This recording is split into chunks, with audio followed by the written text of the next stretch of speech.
lounging, son.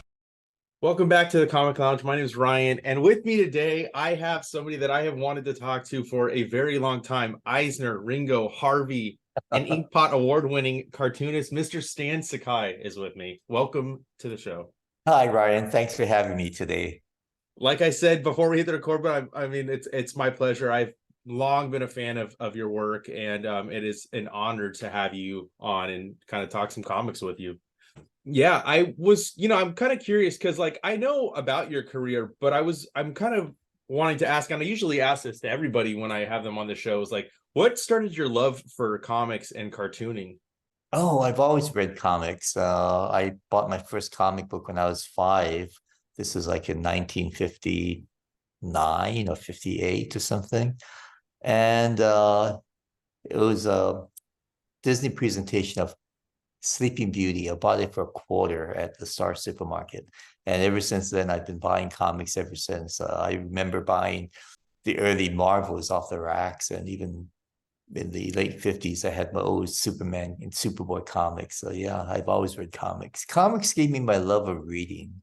And you know, I just love the comics. Yeah, same here. I think that's probably true for a lot of comic book readers. It's at least when they start young, that's what started the love for reading. So that's what I always tell my daughter whenever she's like, "Why do you like to read so much?" I'm like, "Comic books." That's what it is. When did you decide that you were going to be a cartoonist as a professional? I grew up in Hawaii, and Hawaii is as far away as a comic book scene as you could get and still be in the US. At that time, this is basically before the 70s, all the comic creators lived in or around New York City, or the East Coast at least. And Hawaii is as far away from that as you can get. But I've always loved comics. I've always loved drawing. So I figured, maybe I'll get into the arts, like advertising or something. But it wasn't until I realized, hey, there's some artists that live in California and other places, like Jack Kirby, I think was the first major comic book creator to relocate to somewhere other than the East Coast, and that was in California. And he got into the animation industry. Mm-hmm. So I figured, I can do this. And I moved to California. This is, I think, in the mid-70s. And I actually met Jack and Scott Shaw, Mark Evanier, Serge Aragonés, a whole bunch of other people. And it was through an affiliation from CAPS, the Comic Arts Professional Society in Los Angeles, that I got a referral to a guy, Steve Galacci, who wanted to create a comic book or publish a comic in Seattle, but did not have enough material. So I sent him a Nielsen Groundhopper story, and that appeared in Albedo #1.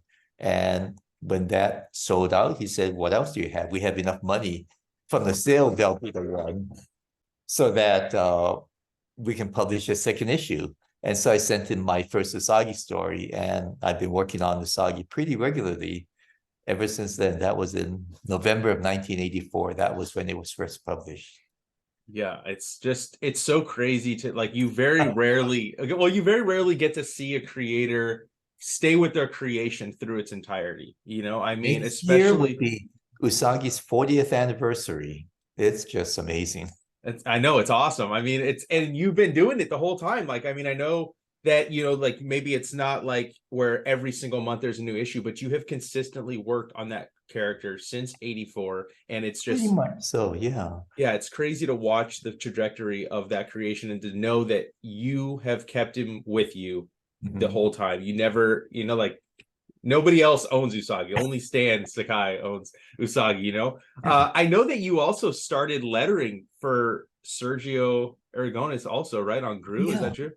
That was about the same time, maybe a few months before, and I started lettering for Sergio for Gru the Wanderer. He just said, I need a letterer. Can you letter? And I said, sure, I'm a fantastic letterer. The thing is, I'd never lettered a comic book in my life. Mm-hmm. But that very month, there's a magazine called Comic Scene. Yeah. And every month, they would focus on a different area of comic creation. And that month happened to be Todd Klein wrote an article on how to do lettering, hand lettering, the Todd Klein way. And I just pretty much followed whatever Todd told me to do. And actually, if you look at the first few issues of Gru, this is way back in the Pacific Comic days. Each issue seems the lettering is a little different because I was trying out different pens and so I was experimenting on Sergio's work. And let's see now, Scott Shaw recommended me to Stan Lee because Stan was looking for a letterer for the Spider-Man newspaper strips. And I lettered the Sunday strips for about 25 years, working with Stan for that long. And yeah, and I've been doing other bits of lettering off and on ever since. Yeah, that's a dream team right there. Stan Lee, Stan Sakai, and John Romita Sr. I mean, like that's awesome. At that time, let's see now, Paul Ryan was doing it. No, Okay. actually, there was someone before then, and then Alex Saviak continued after Paul. But I just worked on the Sundays. Yeah, I was wondering too, like Usagi is what I mean, like is like your, to me, it's like the magnum opus. It's like your claim to fame, right? But where did the idea come from to set a samurai rabbit in feudal Japan? I've told this story so many times but I love telling it. I wanted to be a comic book artist. At first, I wanted to do superheroes, of course. I grew up reading Marvel and DC comics. But I was just sketching my sketchbook one day, drew a rabbit with his ears tied up into a chonmage, samurai top knot. And I loved the design. That it was simple, it was unique. No one had ever done it before, as far as I knew. And so I kept him as that character. As I said, I grew up in Hawaii. Just on the street from me was the old Kapuhu Theater. It's not there anymore. But every weekend, they would show chambara or samurai fighting, sword fighting movies. And one of my favorites was the Inagaki's Samurai trilogy with Toshiro Mifune playing Miyamoto Musashi, who was a real samurai, and he was considered the kensei, the sword saint, because he was so good at it and he had an innovative style. So I used that bunny character that I had created, influenced by also Mifune's role in as Miyamoto Musashi. I incorporated that and named my character Miyamoto Usagi. Usagi means rabbit in Japanese. And pretty much that's how Usagi was born. And, that's what I've been spending the last 40 years of my life doing. And as you said, I'm the only one that has done the stories so far. But, and I've gone through like maybe 5 different publishers. I was going to mention that, yeah. Yeah, but because I own Usagi, it's pretty much just one continuous storyline, even though it's different publishers. It's just one storyline of a character's life from the very beginning to the present and ongoing. So that's something that I could do because, I own the character, and I'm pretty much so far have been the sole creator. And that's I've done maybe more than 6,000 pages already, or I'm not exactly sure. I haven't counted. Yeah, it's a lot. Yeah, but it's it's the numbers are up there. Yeah, I mean, if we're just going based on it, because I know the Fantagraphics has the slipcase of the stuff the early Usagi stuff, and then I know at one point you were at Mirage, when they were around, and then you've been at Dark Horse, IDW, you're back at Dark Horse again, and you got those great saga collections where everything's chronological, which I love. I mean, it's such a great way to jump in to the series. Yeah, you mentioned jumping in, and Usagi, even though it has a 4-year history, it's very reader accessible. Anyone can pretty much pick up any of the trade paperbacks, and all they have to know is Usagi Yojimbo is about a samurai rabbit living in feudal Japan. And, that's all they need to know. Yeah, that's very true. Actually, I there's very few comics I would say nowadays that do feel as accessible as Usagi is. Like I need to start at the beginning of stuff just for myself. So I had to get the Fantagraphics stuff first. But like every story, like you do short stories, you'll do single issue stories, you'll do a couple 2-parters, you'll do some long form. But every single story you can jump in. Like there's callbacks, but it doesn't make it to the point where you're like, well, now I don't know what's going on. Exactly. And even though the comic is called Usagi Yojimbo, and you pretty much know who the main character is, I make it a point to introduce each character or call each character by name in the first few pages, just so that new readers can say, oh, okay, this is Gen, or this is Usagi, this is Kitsune, and they'll have, all the characters kind of identified. Something I wanted to mention too is the research that you put into your books, I think is next level. Like you've done so much research and with the Japanese culture and fusing that into the book. Have you learned stuff because of the book? Like, or has your love of like history and stuff kind of helped to influence what you want to do with Usagi? I love the research and I learned so much. I still learn to today. And the research, I try to make it as authentic as possible within reason. I mean, this is somewhat a rabbit, so there's a lot of fantasy involved, and because of that, I've got to fudge with the accuracy, but little things such as the sandals are different, the clothing is slightly different to fit Usagi's frame, armor is different, but I try to make it as true to the culture and the history of Japan as I can. And, I have fun with it. So what was you did mention too, like going from different publishers. Was there any reason behind it? Like leaving Fantagraphics and deciding to go, is it Dark Horse first and then Mirage and then back to? Well, actually, it started off with Thoughts and Images and Okay. Albedo. Usagi appeared in maybe just a small handful of issues of Albedo. And from there, Fantagraphics, because Fantagraphics made me an offer and because they could publish it on a regular basis. Mm-hmm. From there, I went to Mirage because of the Turtle connection. And by that time, Fantagraphics had ceased all their all readers comics. They're pretty much aiming their product at mature readers, which Usagi is not. It's like an all reader comic book. Mm-hmm. So I got an offer from Mirage saying that, since there's a close connection between Usagi and the Ninja Turtles, why not go to Mirage Publishing? And I went there. Mirage had a leak in their roof, okay, which they did not find out about until the spring thaw in Massachusetts. And it destroyed the top floor of, their computer equipment and everything. And so they said, we're going to cease publishing. So they gave me about 6 to 9 months to find a new publisher. I sent out, I think it was 7 letters to different publishers asking, are you interested in Usagi? And I got back 11 requests saying, yes, we'd love to publish Usagi. And Dark Horse, that was with Diana Short, said, we want Usagi. We would, as soon as the last Mirage issue hits the stands, we'll have the first Dark Horse issue out the very next month. Mm-hmm. And so I went to Dark Horse after Mirage. Then I went to IDW and now back at Dark Horse. The first Dark Horse issue, the second, or Dark Horse 2 issue comes out later this month, September 27th, I believe.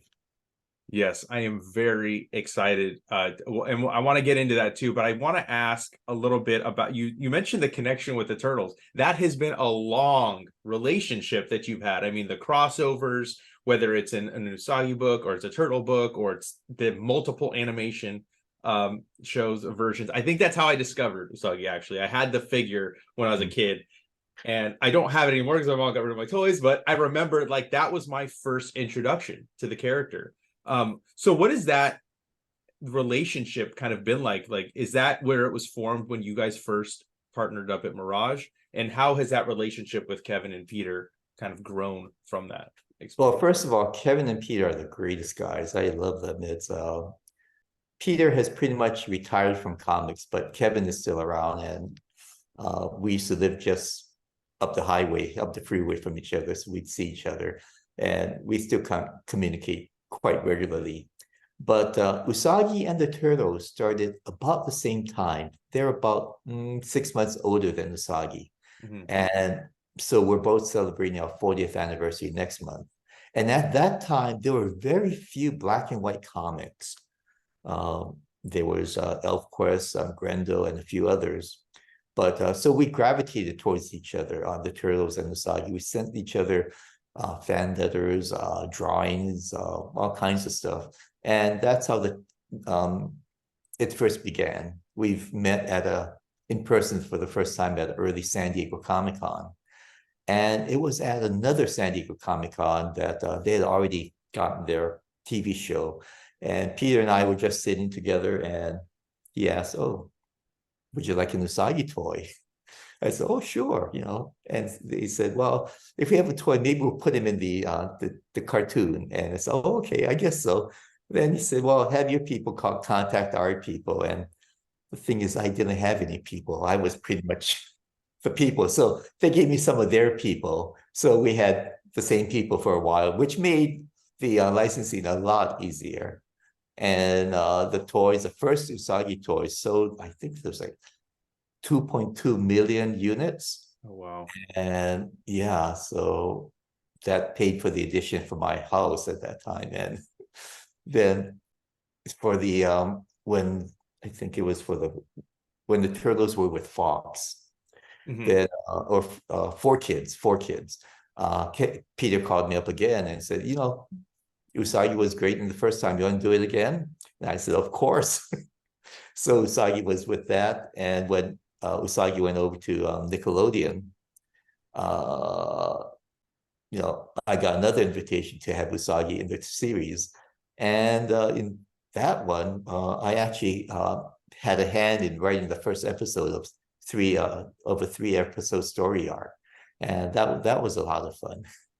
Yeah, that's and awesome. Of course, after that was the Usagi Netflix series, or Samurai Rabbit Netflix series, which was about a descendant of Usagi, and that I had pretty much full approval of. So it was fun.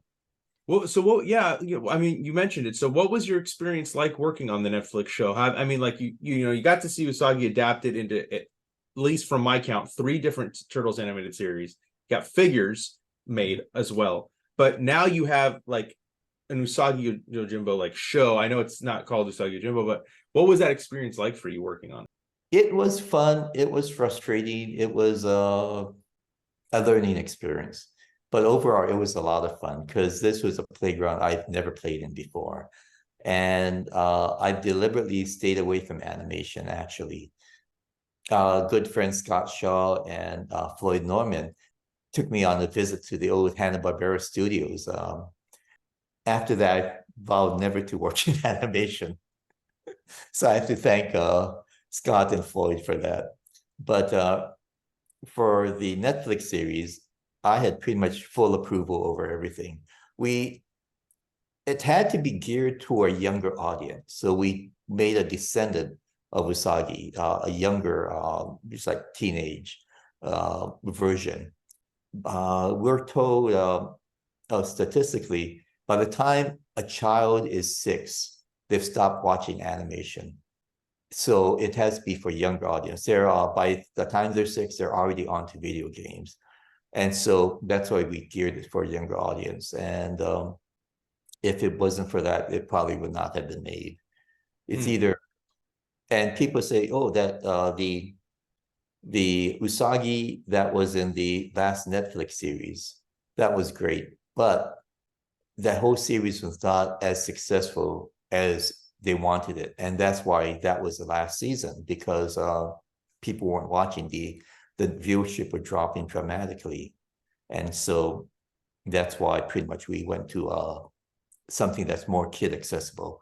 Even then, we went towards a higher demographics, and maybe we should have, but we didn't want to go too young for that. But like I said, I approved everything. I complete creative control. I approved things like if Usagi picks up a rock, I'd have to approve the design of the rock.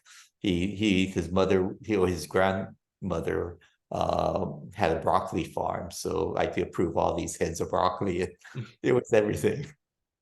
So, I mean, is it safe to say, like, do you think you'd ever like revisit maybe doing another animation, or I mean, maybe not live action, but doing a film or anything like that of adapting, or do you think you're just content with sticking with the comics from here on out? We've had offers and we are investigating animation, maybe another series or maybe a feature, and there have even been talks of a live action. Oh, that would be awesome. Yeah, it was kind of neat. But yeah, so we're open to everything. And so you said, I mean, since there is new characters that were introduced, have you thought about doing comic book version, like introducing that kind of, or melding both worlds rather? You know, if the well, first of all, the Netflix series lasted 2 seasons, and they did not opt to go for a third, so it's pretty much it hasn't ended per se. We still have the rights to it, so we can shop it around, and after a couple of more years, we'll have the original 2 seasons back again. Mhm. So we can shop it around, and right now, though, I'm concentrating on my Usagi and not the summit I rather. At least for So my part. We may have plans for that later on. sounds good. Well, let's talk about the new stuff. You started and you're going back to Dark Horse. I mean, well, you're back at Dark Horse, but you have a new imprint as well.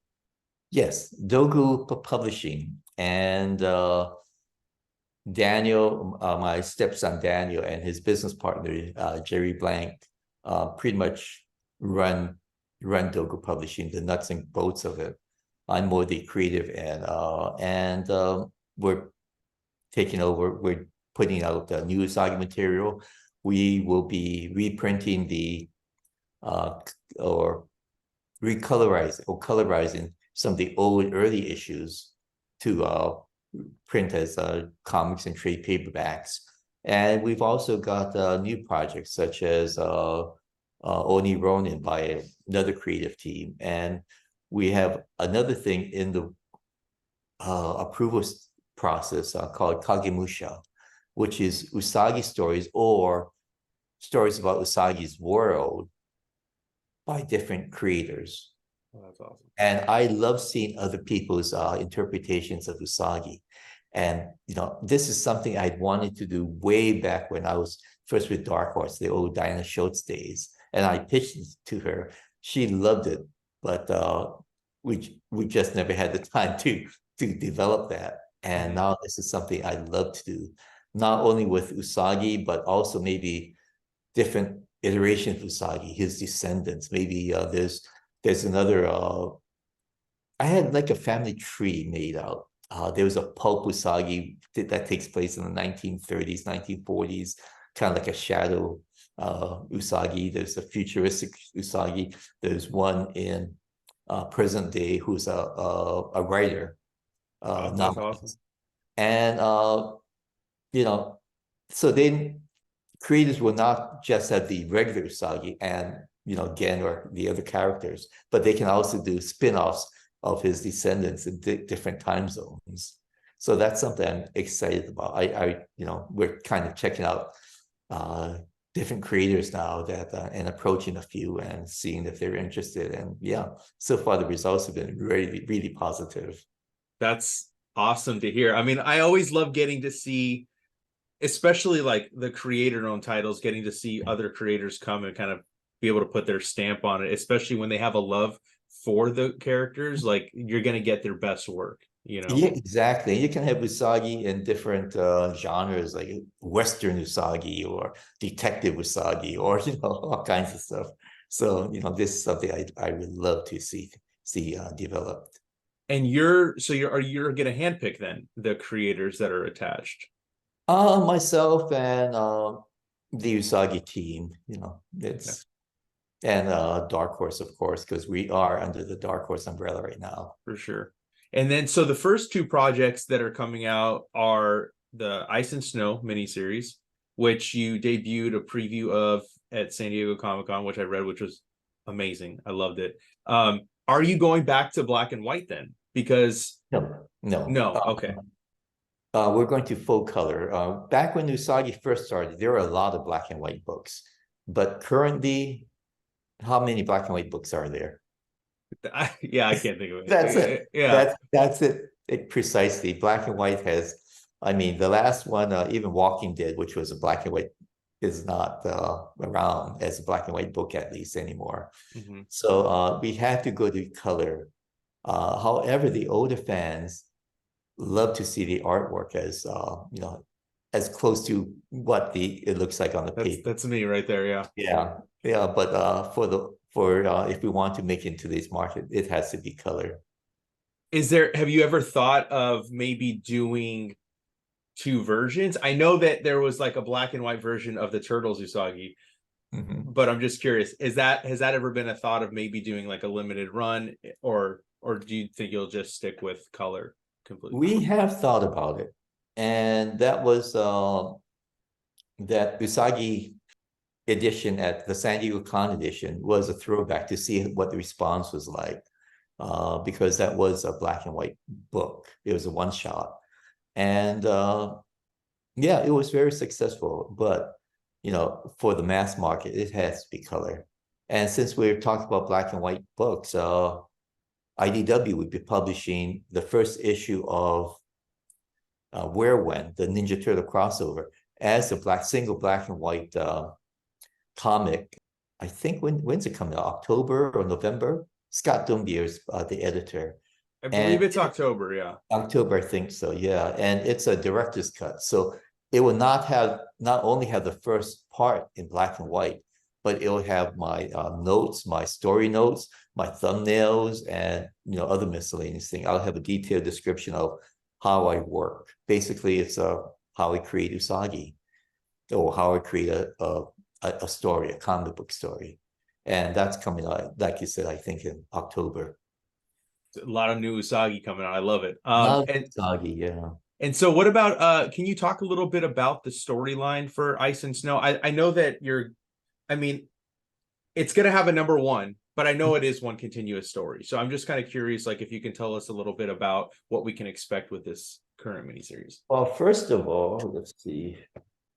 This is the cover. It's a watercolor, and this is of the first issue. And this is a homage to the first issue that from Dark Horse. I guess it was like in the early 90s. This time, though, I got Yukichi in here because he's a pivotal character in the Usagi storyline right now. And the storyline is about Jay, who is probably the most popular villain in the Usagi storylines. And I've been dropping hints as to his return for about a couple of years now. And now he finally comes back, and the entire thing is one big confrontation between Jay, who's just hounding Usagi, and Yukichi, and takes place in the frozen mountains. And it's I think it's a really good story. Yeah, I'm very excited about it. I can't wait. Like I said, I love the one shot that came out at San Diego. I love black and white, so like I was really stoked to see it in black and white. So is this going to be the plan moving forward? Are you going to do kind of mini series that are connected like chronologically, but just with different titles? Yes. It's like Mike Mignola's Hellboy. It comes out as a series of miniseries. However, with Usagi, there will also be the legacy number on there. I think it'll be on the cover, as well as the Ice and Snow #1. Underneath there would be a legacy number of because Usagi's been around 40 years, and I want to keep track of when I hit like issue 300 or something. But there will also be the legacy number in the indicia in the comic itself. So we are going to keep that legacy numbering. Oh, that's great to hear, man. I love seeing the legacy numbering, because it definitely especially for longtime fans, when you're putting that in your long box or your short box, you want to know which order to put it in. Makes it a lot easier. Exactly. Yeah. That's the thing with some of the books that just come out as miniseries. I'm not sure. Does this storyline come before this one, or do I need to read this one first? Or and it's kind of hard. So I really wanted that legacy number in there. And then what was the decision to bring back Space Usagi? That hasn't been around for quite a while. You know, there is another Space Usagi miniseries I would love to do. I've got the story written out. It's pretty much everything gets destroyed. But to do that, also too, Space Usagi has been out of print except for that saga book, Legends, and it's never been colorized. It's never been in color. So that's something that I wanted to do, and it's available. So we figured we'd do that as a series of miniseries and collect it as a trade paperback again later on. So, but is Yokai Hunter, that's a new one shot though, right? Yokai Hunter is it's a new one shot. It comes out in October. Okay. And it pretty much bridges Usagi and Space Usagi. And actually, you mentioned that this is the cover.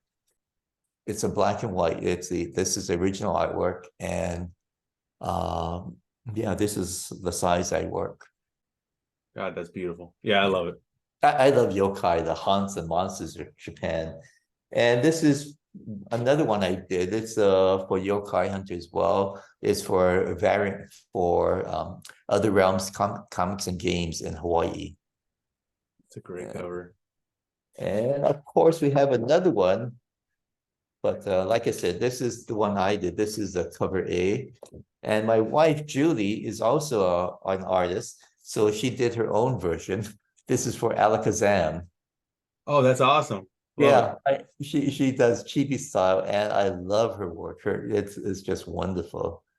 And and since I mentioned Chibi Usagi, Dark Horse will be doing an expanded version of the Chibi Usagi graphic novel that came out a couple of years ago, Chibi Usagi and the Attack of the Heebie-Chibis. And that won an Eisner Award, and they're expanding it. And Julie and I will be working on more Chibi Usagi stories. Oh, that's great. I loved the last one. It was really great. So what else do you have planned for the 40th? Is there anything that any like 40th anniversary special? Is there any special reprints that you got planned? What's the goal with the 40th anniversary? The 40th, we have plans, but it's a bit premature just because we haven't had time to develop anything yet. After the 5-issue Ice and Snow, I've already started working on the artwork for the next miniseries called The Crow. And after that, we'll keep doing with the regular Usagi series, and the Space Usagi miniseries will still be going on as a color edition.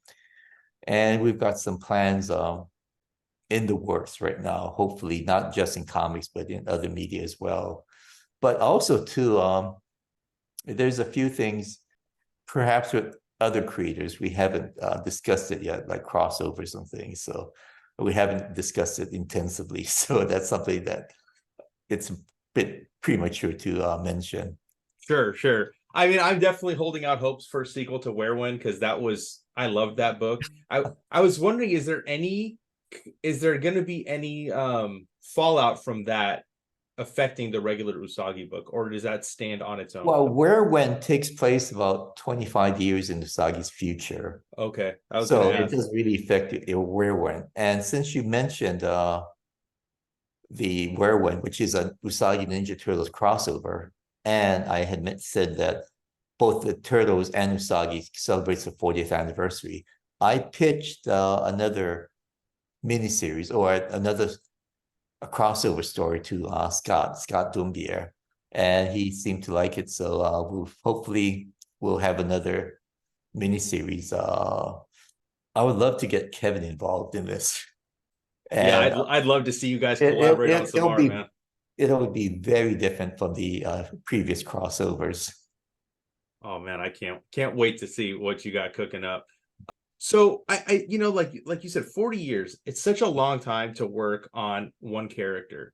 What kind of keeps you creatively engaged? I mean, constantly, like you are always doing Usagi and working on the story and the characters for this You know, long. I love Usagi. I love working on Usagi, and I know I'm really blessed because I have complete creative control over Usagi. I can do whatever kind of stories I want. My contract with all my publishers have always been whatever I send in, they publish. So I have that freedom. I can do comics in any type of genre. I mean, romance, action, adventure, historical, horror, and I've done them all. But so it's the same characters, but I have the freedom of doing just about anything I want with them.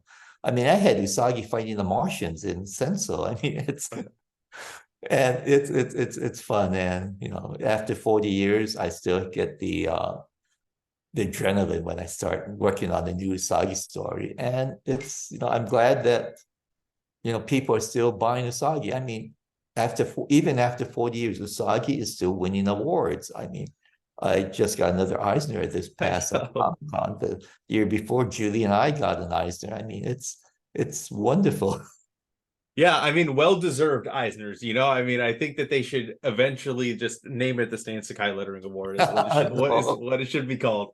So I'm kind of curious, like when you're coming up with new stories, and like you said, you know, like you just love the world so much, but like, what is the process when you are coming up with a new story? What is the first thing you do when you're going to start a new one? I think of an idea or something comes to me. I might be reading. I might have just a line in a book or something, and that might spark an idea or a visual, or I'm talking to a friend, and then takes me about I mull it over in my mind for anywhere from a day to a month before I can actually commit it to paper. And I'll do a story outline with basically it's just an outline with snatches of dialogue, bits of action, descriptions. And then from there, it goes to a thumbnail stage where I do very rough, well, thumbnails. It's very small.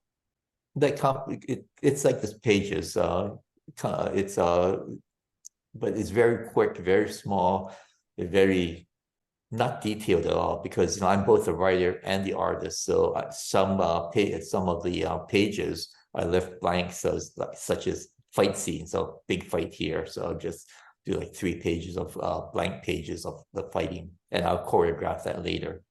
And from the thumbnails is where I also put my final script on there. And from the thumbnails goes to the original artwork. And from there, I turn it into my publisher, and it goes to the colorist. And then I approve the coloring and it gets published. That's awesome. I mean, like how long would it take you to do an issue then, from It start to finish? takes about 6 months. I mean, Okay. that's 6 weeks from start to finish. But this past last issue took about 4 weeks, which was really fast for me. I noticed too, I've been working slower for some reason. And but basically it takes about 6 weeks to do everything. And also that gives me time to do other projects, such as I've been doing variant covers for other publishers. I did a Star Wars cover recently, and another Star Wars cover for Peach Momoko's Star Wars story. So yeah, I'm also doing other work as well. That's great. I love seeing your variant covers on books. I always try to grab them as much as I can. I just, I'm just so excited for all the stuff that you got going on. I love every time, well, at least from my perspective, when you switch a publisher, it seems like you get this like creative energy just like reignited. And we get to see all these new things coming out, and I just can't wait for them. I do want to ask before we get here, has there been any thought to like doing like nice hardcover oversized books? Well, we did the 2 artist editions for Dark Horse. What's it called? Gallery editions. Mm-hmm. And they're very similar to Scott Dombier's artist editions at from IDW. And yeah, those are great. Actually, I don't know if Scott's already mentioned this, but hopefully we'll put Where When as an artist edition as well, maybe in 2025 or something, with some extras. But I don't know if I was supposed to mention that or not. Anyway, but hopefully. But yeah, but those I love those artist books. Yeah, they are great. Well, for One taking thing time. before we leave, Oh I yeah. just have to mention that I grew up in Hawaii, and with the big fire in Maui, and we have lots of friends on Maui, and we will be doing a charity thing where we'll be I've got the artwork here, Yeah. but we're going. This is piece. It's and we're making prints of this, and whatever prints are sold, whatever signatures and remarks are commissioned, all the money will go to relief for the wildfire victims. Also, this piece of artwork, the original artwork, will also be sold or auctioned or for that cause as well. And I was talking to Jeff Darrow, Uh-huh.